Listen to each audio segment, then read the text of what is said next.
can you relate pressure and volume in real-life situation? Saan nyo ba ito nararanasan or nai-apply? So generally, for example, nagbabiyahe kayo and then tumigil kayo sa isang vulcanizing shop, and then you fill your car tire with compressed air pressure ranging from 30 psi or to 35 psi. So, pag sinabi nating psi, ito yung tinatawag natin na pounds per square inch. And that is the unit of measurement for pressure. So, kapag kayo ay medyo parang yung gulong ng sasakyan nyo ay parang medyo nagfa-flat na, so, pinapa-vulcanize nyo siya. I mean, pinapahanginan pala, sorry. So, pinapahanginan natin. And usually, sinasabi ng mga driver natin or ng tatay natin or kung tayo man ang mga driver, so, nagsasabi tayo na, let's say, for example, 30 psi nga po or 35 psi. So, as you put more and more air into that tire, so you are forcing all the gases or all the gas molecules to get packed together. So, the more pressure, the more na yung gas molecules, lalo silang sumisiksik dun sa car tire. And then, it reduces or reducing their volume and increasing the pressure pushing on the walls of the tire. So, as long as the air temperature remains the same, you are experiencing this real-life example of the volume and pressure relationship. Alright, class. So, in this module, you are going to, we will provide you information and simple activities to help you understand how volume and pressure relationship at constant temperature. Alright, so in this vlog, okay, we will, after going through this vlog, you are expected to investigate the relationship between volume and pressure at constant temperature of a gas. Second, you will solve problems involving changes in the condition of the gas using the equations of for Boyle's law. And number 3, you will give application of Boyle's law in real-life situation, kagaya ng binanggit natin kanina.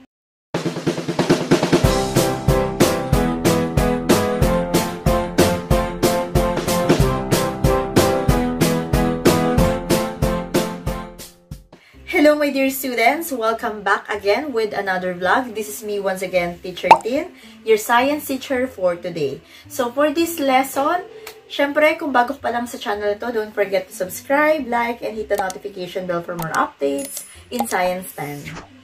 Hello my dear students, so welcome back again sa ating Science 10 Quarter 4 Module 1. And for this topic, we will be discussing about the Boyle's Law. So, kanina binanggitan natin yung mga objectives of this vlog. So, ano bang hinintay nyo? Simulan na natin. Alright, class. So, ano nga ba pag sinabi nating Boyle's Law? Alright, so kagaya ng solid, liquids, gases, they are made up of molecules that behave differently. Alam naman natin kung paano mag-behave ang solid, liquid, gas, diba? Magkakaiba sila ng mga spaces between them. So, most of the properties of gases can be attributed to the random and scattered arrangement of their molecules located as far as possible from each other because they have a weak intermolecular force of attraction, unlike sa solid. Do you know Robert Boyle? Ito siya. Yan. Si Robert Boyle, in 1662, he studied the relationship between the volume of a gas and its pressure. And ito na nga yung tinawag natin sa Boyle's Law. Wherein si Boyle, Boyle varied the pressure and noticed its effect on the volume of the gas. So, iniba-iba niya yung level ng pressure at nakita niya na may epekto ito sa volume ng gas without changing its temperature. Ibig sabihin, constant yung temperature pero pag binago mo yung pressure, nagkakaroon to ng effect doon sa volume ng gas. And what happened? So, he noticed also that the volume of the gas decreased as the pressure exerted on it increased. Ibig sabihin, baliktad. Pag tumaas yung volume ng gas, ang nangyayari naman dun sa pressure, bumababa siya. So, ito yung tinatawag natin na kung paano na-experience yung meron na tinatawag natin na Boyle's Law. So, sa Boyle's Law, ito yung merong relationship between the pressure and the volume, wherein it is inversely proportional. Meaning to say, pag tumaas yung pressure, bababa yung volume. Pag tumaas yung volume, bababa naman ang pressure. Syringes of all types utilize the Boyle's Law on a very basic level.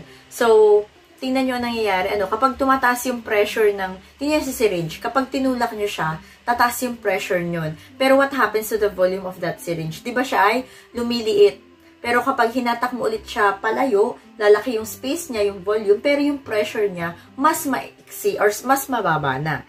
So, yun yung example ng Boyle's Law. Alright, so meron din tayo ditong term na kinetic molecular theory, which can be employed to explain the Boyle's Law conclusion or to explain Boyle's conclusion. So, the molecules of the gas exert pressure on the walls of its container, kagaya nasa picture na to. So, the molecules move nearer to one another when pressure is applied on the gas, resulting in the decrease in the volume. So, ano mangyayari dito? So, this increases the chances of collision among the molecules and the walls of the container, thus, pressure is increased. So, yun na nga, kagaya nga sa syringe yung kanina kong sinabi sa inyo, the more na pinupush natin yung syringe, di ba, pag pinush natin siya, lumiliit na yung volume niya sa loob, pero tumataas yung pressure niyan. Pero the more na hinatak mo ulit siya, lalaki ulit yung space niya sa loob, pero yung pressure niya, bababa na. So, kaya sabi natin sa Boyle's Law, ang pressure at ang volume ay inversely proportional, baliktad. Pagtaas ng pressure, pagbaba ng volume. Pagtaas ng volume, pagbaba naman ng pressure. Siyempre, hindi dito natatapos ang lahat. Kasi, of course, dito ay meron tayong mga measurable properties of gas. So, in dealing in gas laws, it is very important to know the commonly used units in volume, pressure, and temperature. So, gusto kong malaman nyo, and of course, alam nyo naman to, gases are generally described based on their measurable properties, diba? So, pressure, unahin natin yung pressure. Ano ba pag sinabi natin pressure? So, when we say pressure is the force exerted by the gas on the walls of its container divided by the surface area of the container. So, ano yung mga units na ginagamit natin for pressure? First, we have the PA or the Pascal. So, this is the standard unit under the System International or the SI, which is also equivalent to the force of 1 Newton. Okay, so 1 Newton is equivalent to 1 kilogram times meter per second squared, acting on an area of 1 square meter. Another one, aside from Pascal, we also have the atmosphere, the ATM, we also have the TORR, the torr, or the mmHg, or the millimeter mercury. So those are the units of measuring the pressure. Alright, so remember also that the pressure can also be converted from one unit to another using the following conversion. So we have here 1 ATM is equivalent also to 760 torr or 760 millimeter mercury. 1 torr is also equivalent to 1 millimeter mercury, and 1 ATM is also equivalent to 101,325 Pascal. Next, pag-usapan naman natin ang volume. Pag sinabi natin volume, that is defined as the space occupied. So, kung meron tayong isang bilog, so yung loob na meron doon, that's the volume or that's the space occupied. The volume of a gas is equal to the volume of the vessel or container. And the common unit for volume, syempre alam niyo na yan, lahat ng may 3 So, let's say for example, cubic meter, cm cube, cubic centimeter, cm cube, or liter or milliliter. So, those are the volume units that we can use. Another one, we also have temperature. Alright, temperature, that's defined as the degree of hotness or coldness, and the units of measurement for temperature, we are using degree Celsius and degree Fahrenheit or Kelvin. Alright, so I want you to remember that the temperature of a gas with its atmospheric pressure, magkaiba yan sa place to place and from time to time. So, nagbabago yan kasi magkakaiba naman talaga ang temperature ng gas with its atmospheric pressure sa bawat lugar. So, as the volume of gas is dependent on its temperature and pressure, so it is significant to have a set of standard condition for these quantities. And this set of standard condition is named as standard temperature and pressure, or simply the STP. Alright, so yung standard temperature, for example, 0 degrees Celsius, okay, or it is also known as 273 Kelvin or 273.15 Kelvin, and the standard pressure is 1 atm pressure. So, this is the freezing point of pure water at sea level atmospheric pressure, and at STM, alright, 1 mole of gas occupies 22.4 liter of volume. Alright, sige nga, itry nga natin i-convert ito. Okay, so dito meron tayong 1 atm is to 760 torr. So ngayon, ang itatanong ko sa inyo, i-convert natin yung 1.10 atm to torr. So may ilang torr daw sa 1.10 atm. So para mas madali sa inyo para mag-convert, ganito lang ang gagawin nyo. So 'di ba itong 1.10 atm. So mas maganda lagyan mo agad dito ng over 1 times and then atm. So ang ating conversion ay atm to torr. So atm, para makancel natin itong nasa taas, ilagay natin dito sa baba atm. At yung torr nasa taas. So, for every 1 atm, there is 760 torr. So that we can cancel atm, atn, at matitira si torr, which is yung hinahanap natin. 1.10 times 760 torr. So, that is equivalent to 836 torr.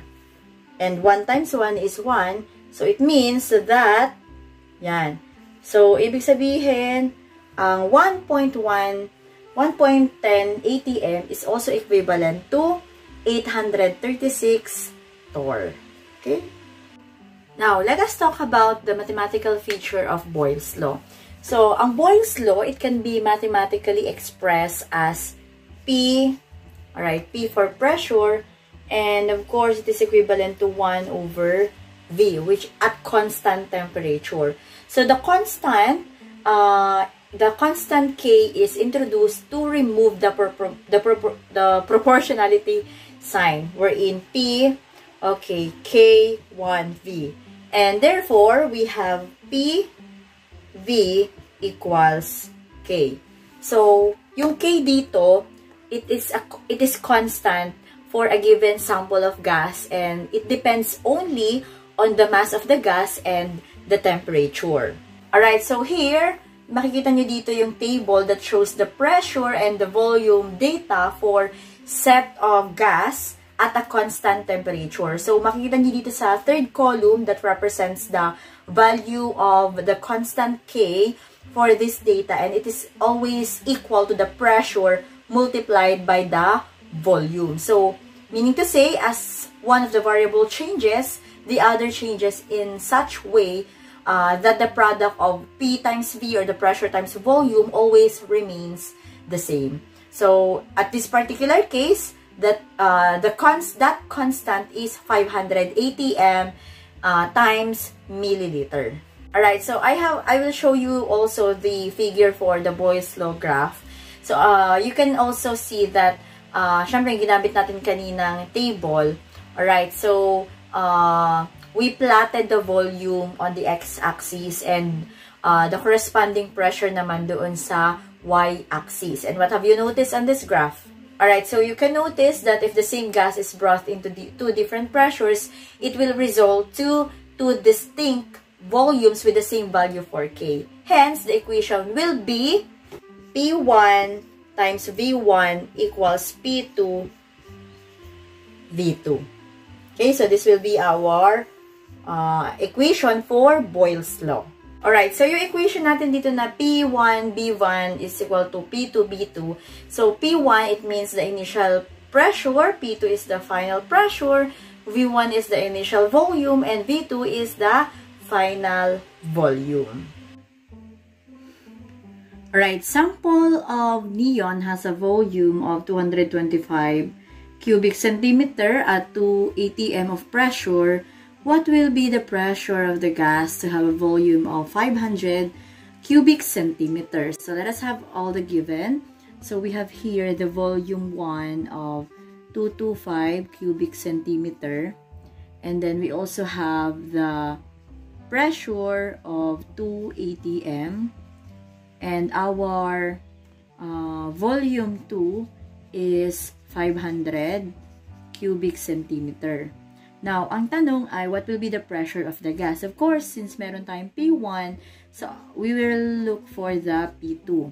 And our equation is P1 V1 equals P2 V2. Since nawawala ang P2, so to get this, so we will divide both sides by V2 so that we can cancel this one. And we have P2 equals P1 V1 over V2. And we can now solve. So let us solve. Right, so our P1 is 2 atm and our B1 is 225 cubic centimeter divided by V2, 500 centimeter cube. So we can now cancel this one and matitira natin si atm. So 2 times 225, the answer is, okay, so 2 times 225, that's 450 atm divided by 500. So we have 0.9 atm. So this is our pressure 2. Okay, so this is it. Another sample problem. A quantity of gas confined in a cylinder has a volume of 40 meter cube at 800 torr. If the pressure of the gas is raised to 1100 torr, what will be the new volume of the gas? The temperature remains constant. So let's write all the given. So our 40 cubic meter is our volume 1. So we have 40 cubic meter. TOR 800. So that's our pressure 1. 800 TOR or torr. And then our pressure 2 is 1,100 torr. Alright, so ang tinatanong, what will be the new volume?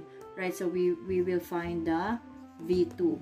Okay, so by using this equation, P1 equals V1, P2 equal P2 V2. So we will look for the V2. So divide both sides by P. So we have to cancel this one.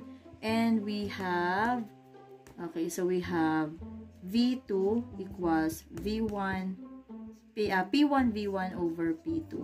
And of course, our P1 is 800 torr. Okay, so let's multiply it to V1, which is 40 meter cube. Divided by the P2, okay, 1,100 torr. Cancel. So matitira ang meter cube, which is the volume of, unit of the volume. So let us have 800 times 40. Okay, our answer is 32,000 meter cube divided by 1,100. Okay, so we have, okay, our V2 will be, okay, 29. Okay, 29 meter cube. Okay, so this is our answer.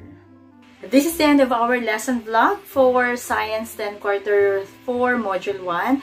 And for our next vlog, we will be discussing about the Charles Law. So I hope you learned something from this. If you are new to this channel, don't forget to subscribe, like, and hit the notification bell for more updates in Science 10. This is me once again, Teacher Tin, your science teacher for today. Bye and see you again.